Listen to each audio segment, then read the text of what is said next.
Hello, everyone, and welcome back to another episode of Acupuncture is My Life. Now, in this episode, as well as possibly the next few, I want to get into the importance of diet from an acupuncturist perspective. Because I'm receiving over the Acupuncture is My Life app, and if you don't already have it, download it from your app store, it's free. Many messages questioning me bringing up Eastern nutrition consultation and what is it all about? What do I mean when I say see an acupuncturist for Eastern nutrition consultation? And I decided, all right, to simplify things for my global audience, I'll do a multiple part series on diet and why diet is just as important as acupuncture and why Eastern nutrition is important. Okay? Because there's nothing more basic, more fundamental to overall health than a good quality, balanced diet. But you want to know something? Unfortunately, for so many individuals, and I'm talking about, I'm not even going to say the lesser developed countries, but in the more developed countries, a good diet has become extremely confusing and jumbled with a bunch of fads and fallacies and misinformation.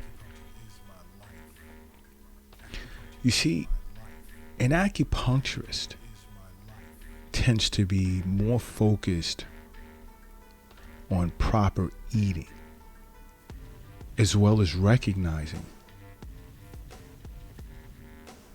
that patients who have, let's say, different constitutions and different disorders or problems internally require unique dietary solutions. Because again, you remember me saying, everyone is different, and an acupuncturist deals with everyone, is a totally unique entity in and of itself. So now when it comes to diet, the way it's constructed, its content can be manipulated, and an acupuncturist will walk you through this to help correct certain pathological imbalances.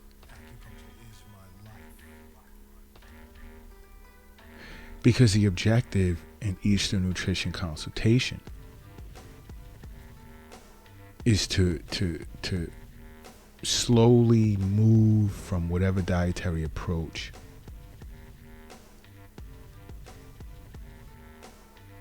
is, you can say, sufficient to correct a particular imbalance and head more towards a balanced diet that'll be suitable for that individual's constitution. Or, my favorite in discussing the middle jiao is dietary therapy that is aimed at strengthening the spleen and stomach qi. I say over and over, the middle jiao, which consists of the spleen and stomach, among other internal organs, it's responsible for all qi and blood generated after birth. So if you have like a robust spleen and stomach, which is your basis of all acquired qi,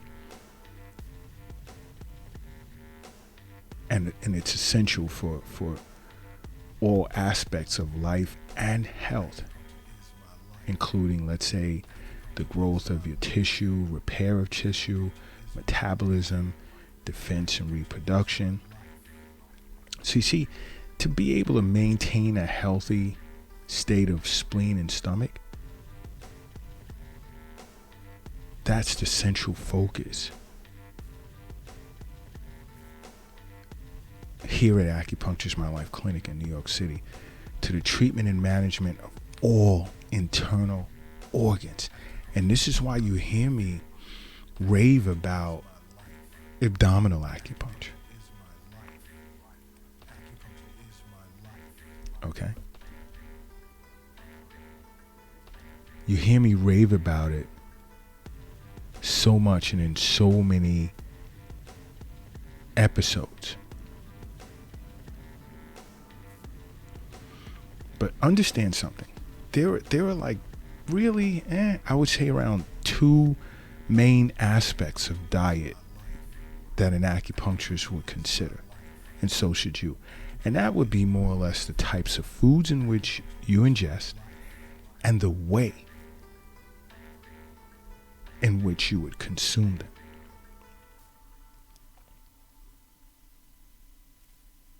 Okay, because understand something. If an acupuncturist deals with everyone on the basis of their constitution being unique in and of itself, then that I can further follow with saying that there's no one particular diet that's appropriate for everyone. Understand that. Because different constitutional types, as well as pathological patterns, tend to require different types of foods. This is why I say to you over and over, along with seeing a physician on an annual basis, make regular wellness visits with an acupuncturist.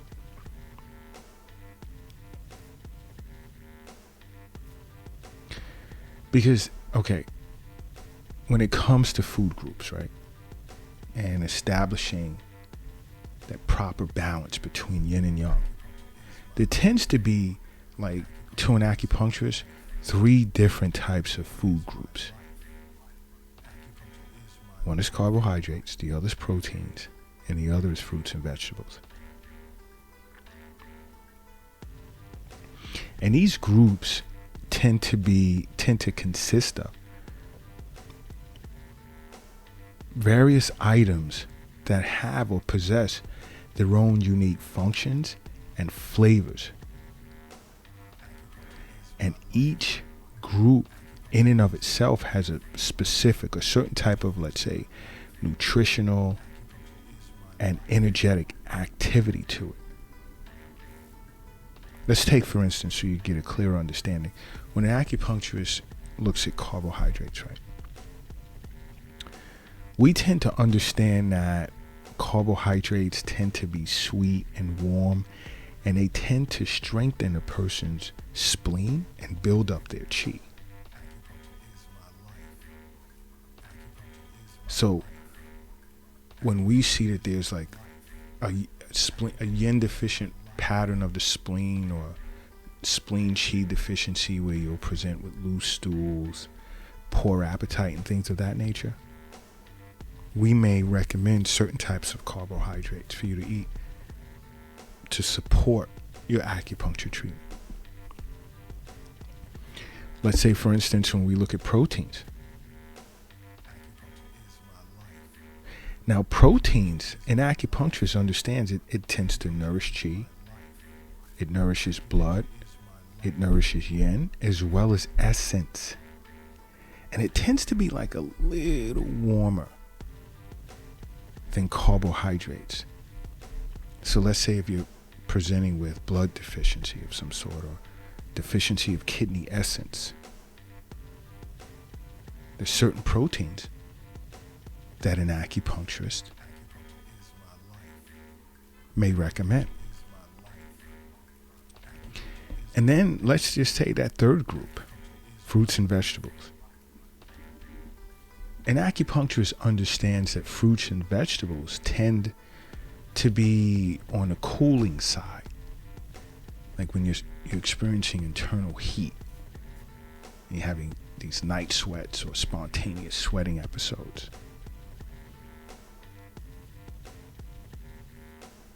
Fruits and vegetables have the capacity to clear you out. It's mobilizing in nature. Let's say when you become constipated. So it sort of provides this dietary counterpoint to sort of like tonifying and building elements, of the other two groups in which I mentioned. And you see, so when you see an acupuncturist for an Eastern nutrition consultation, we study your constitution, we go over a few things in intake, and develop a plan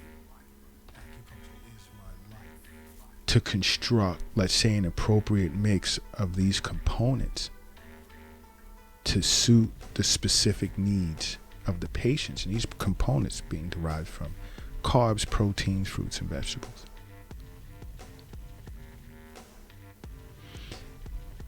And when you vary certain proportions,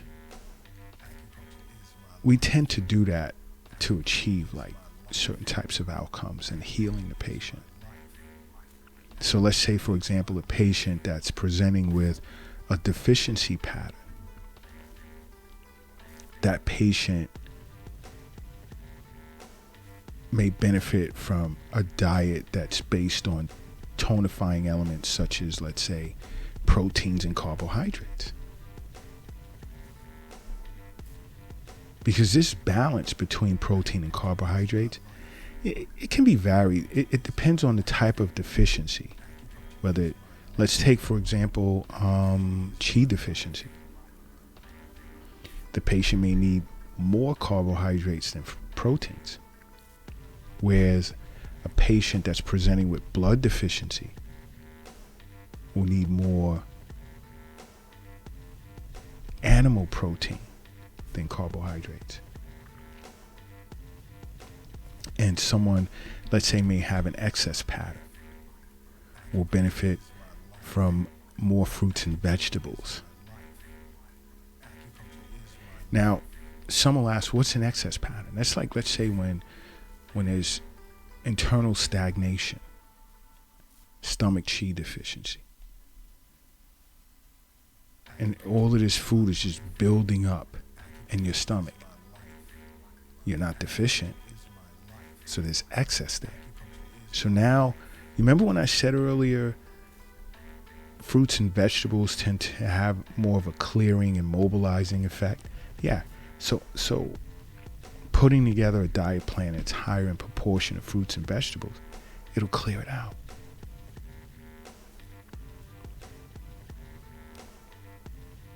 Okay. So you see, let's just say in today's world, more developed countries, especially in the Western Hemisphere, with emphasis on the Western Hemisphere, those diets tend to be super, super rich in animal protein, right? So now that's bad because that's too much in the form of tonification. Because as I stated earlier, protein sort of has this tonifying effect, especially the blood and yin. So the bad part of that, too much tonification, a person will tend to develop a lot of phlegm damp. You ever hear people like hocking up mucus or sounding mucusy when they talk? Then there's excess weight, this phlegm damp accumulation.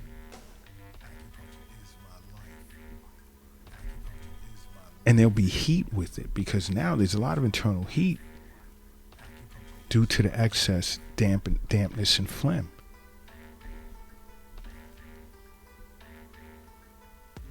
And this phlegm dampness, the body will deposit it in different areas of the body. Okay? Especially the cardiovascular system. And bam, that's how you have your heart problems. Which plays into an increased risk of mortality, heart disease, stroke.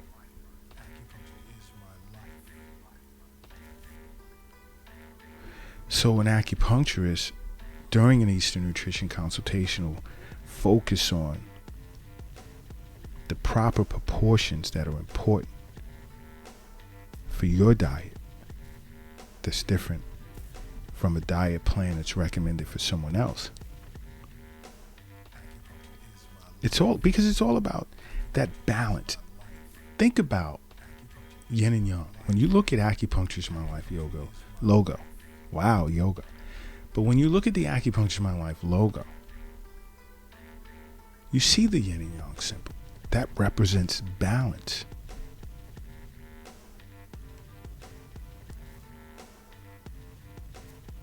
And you want to focus on that, and your acupuncturist would help you with that,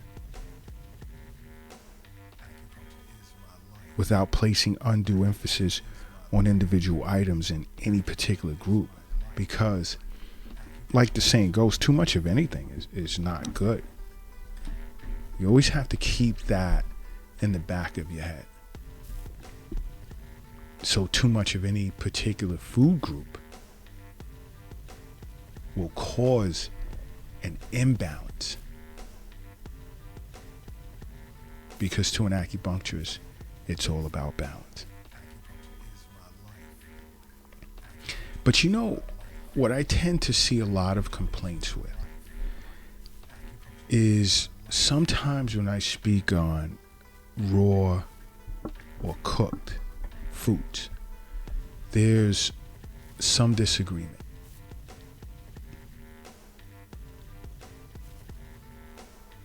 Okay. And in let's say in the Western Hemisphere, right, a so-called healthy diet tends to be largely a diet that largely consists of raw foods and juices and avoiding meat. And I know some of you are going to get like really, really, really upset, because acupuncturists tend to go opposite of that trend. Because cooked food and animal proteins are super important, especially in a patient that's presenting with deficiency patterns. And believe it or not, the Acupuncture's My Life clinic here in New York City, we see tons of individuals that are heavily into the Mediterranean diet, vegan diets, and so forth and so on. And they're presenting with certain deficiencies. Now, I'm not anti anything to that extent, especially when it comes to diet. But everything in balance, that's what I'm pro at. I'm pro balance.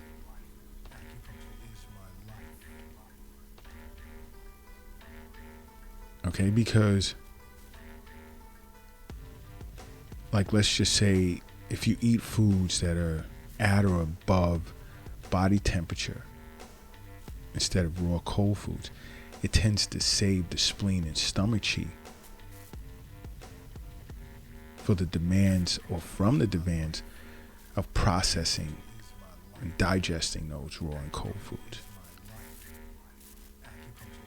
See, because temperature is important for the body. Temperature is super, super important. Keep in mind, and I know some of you are going to get upset, oh, he's anti-raw foods. No, acupuncturists do not prohibit raw foods.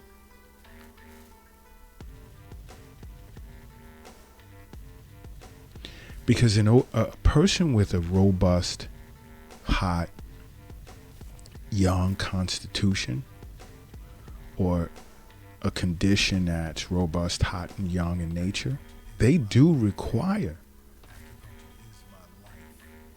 the cooling and cleansing actions of raw and cold foods. But if your constitution is deficient in nature, and that's all you eat, you're exacerbating certain deficiencies in which you may be faced with. Let's take, for instance, like when it's hot outside. An acupuncturist will recommend cooling and raw foods. Even for some individuals with spleen qi deficiency, but never for those that now have spleen yang deficiency. That is a difference, and I'm going to go over all of that in future discussions with regard to diet. You got to keep in mind, what we put in our bodies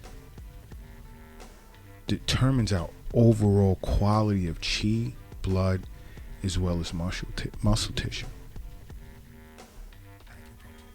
So you want to eat the best quality foods possible. So stay off that fucking pizza. Leave it alone. Leave the fast food alone. Don't cut corners when it comes to your diet, because you'll pay for it in the long run. You want to avoid it when eating meats. That's eating meats that are chemical and hormone and antibiotic free as possible.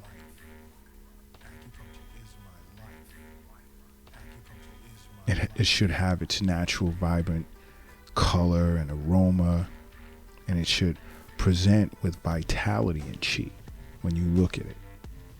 So if it doesn't look like it's worth eating, don't eat it. And focus on locally grown seasonal produce.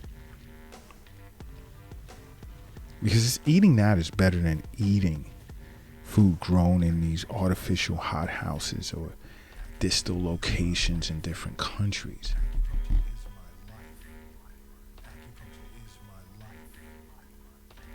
And I know many of you are going to have questions about vegetarian or meat diets. You see, a vegetarian diet, an acupuncturist understands it's yin in nature. And it's more suitable